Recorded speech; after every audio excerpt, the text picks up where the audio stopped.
तलाव रात्री 4 वाजता फुटला. 4 वाजता फुटण्याची घटना का होणार, तिथं जो 2 तलावाचा संगम आहे मधामध्ये, तिथं भोंग्याला पुरा कचरा जाम झाला जंगलाचा पुरा येऊन. आणि डिपार्टमेंट वाले वरतून मध्ये प्रत्येक नाल्याले हे केले टाके, म्हणजे आडवे हे केले. पुरा पाणी जंगलाचा तलावात आला. ओव्हर प्रेशर तलाव झाला पुरा.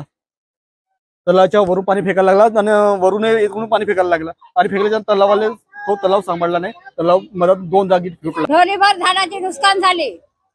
2-4 कट्टे का तांदळाचे झाले. आणि उडीद मूग हरभरे तेवढे कटान गेलं. पूर्ण फ्रीज टीव्ही हे तिखट मीठ सगळं पोहायला लागलं. डबे डुबे तांदूळ गेले सगळे, पूर्ण घराचे नुकसान. असा पट्टा जाऊ द्या.